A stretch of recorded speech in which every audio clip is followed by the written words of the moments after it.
Good morning everybody, Tess Crawley here. How are you? In case you haven't met me before, I'm Director of Dr Tess Crawley and Associates Psychology Practice in Hobart.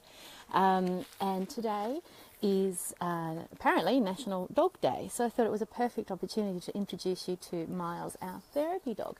But before I do that, I just have stepped outside and I want to share something with you. I think I might have scared them all away with my noise, but hang on a second.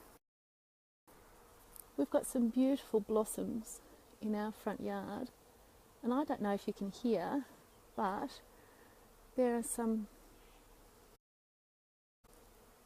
Can you hear the bees in the blossom trees? And then why am I pointing these out to you? Because this is a perfect mindfulness activity, if you're looking for one in your garden, is to sit somewhere where there are lots and lots of flowers and listen to them while you practice your breathing. So you can practice your breathing and focus your attention on your oral sense, so your ears, and have a listen to the bees while you practice your breathing. Now, I promised to introduce you to somebody, didn't I? He's just rolled in something revolting. Oh, darling. Okay, hold on a second. Here's Miles. Say, good morning, Miles. Good morning, everybody. So Miles is our therapy dog, and he comes into the practice often when I'm there, and he wears a little coat. And here's his little coat here.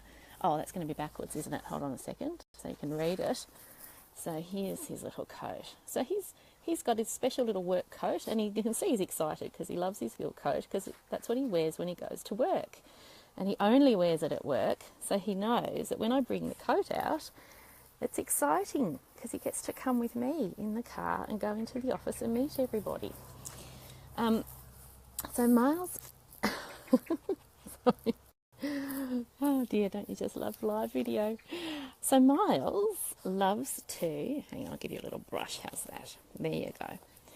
Miles's job as a trainee therapy dog, and I say trainee because he hasn't actually started his formal training yet. What we've been doing is some informal training. Look at him. He just loves having a brush.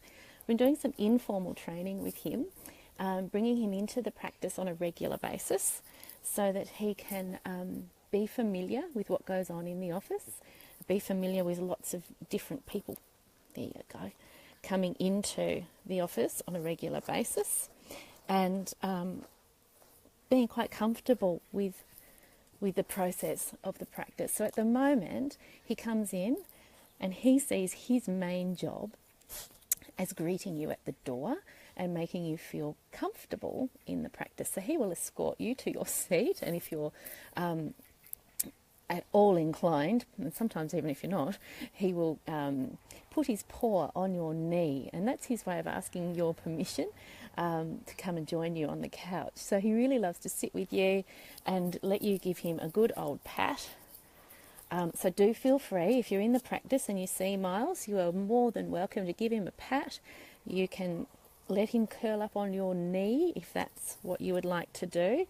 And over the next little while, Miles will be getting some formal training with a trainer in Hobart whose number I've been given, and she's affiliated with one of the therapy dog organisations. So she actually can help me to help Miles to do some extra clever things. So to recognise, for example, when his company is not desired, and to wait for permission to be invited to sit on the couch and things like that. But he's pretty good, and he actually is very responsive to people who are in any way upset.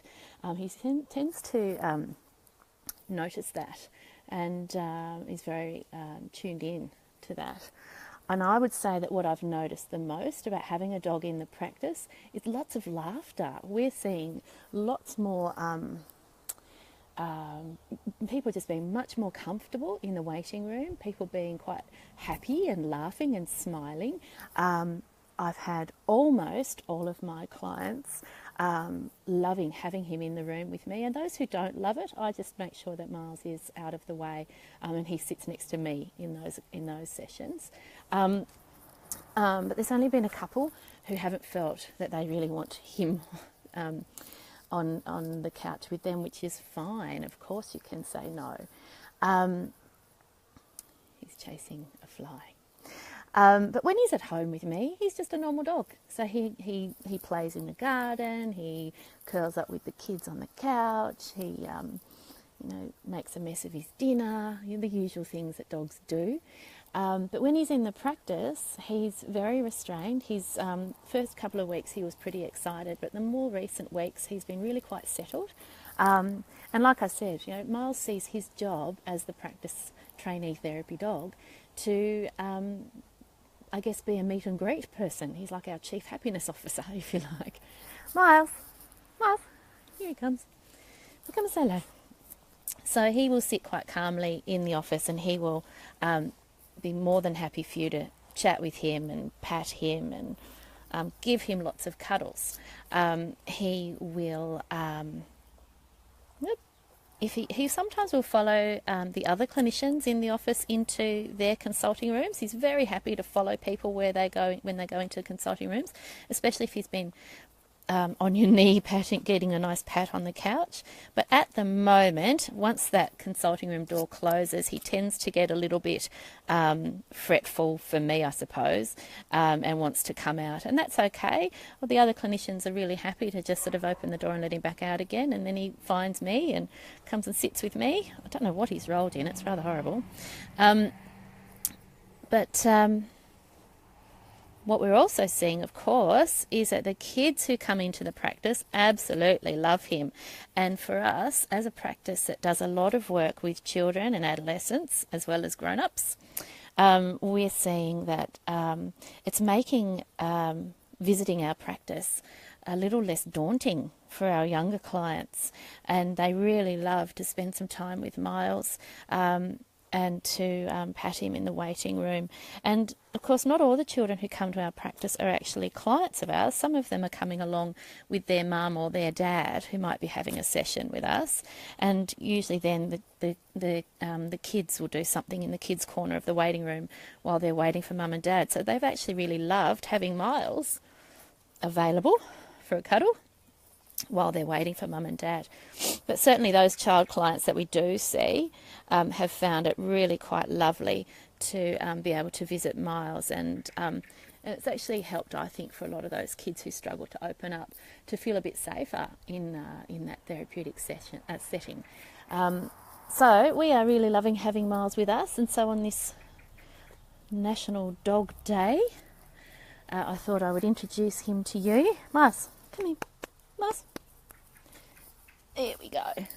And let you get to know him and what his role is a little bit better. Oh, there's someone outside in a car, so he's growling now. He's very protective. Aren't you?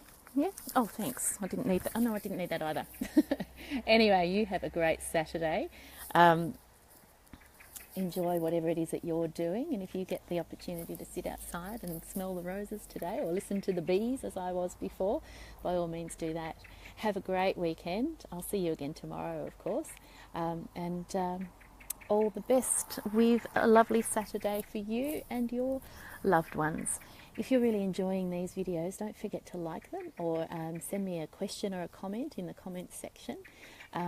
You can flick the little notifications tag on the videos to make sure that you get notified when I'm live, if you want to chat with me while I'm live on the Facebook stream. And of course, if you're watching via YouTube, you can subscribe to the YouTube channel so that you get notified when there's a new video uploaded to YouTube. You can visit our website, tesscrawley.com.au, or our other websites, Hobart Perinatal Psychology or Rural Psychology Tasmania, to learn a bit more about us. That's all from me today. Have a great Saturday. Bye-bye.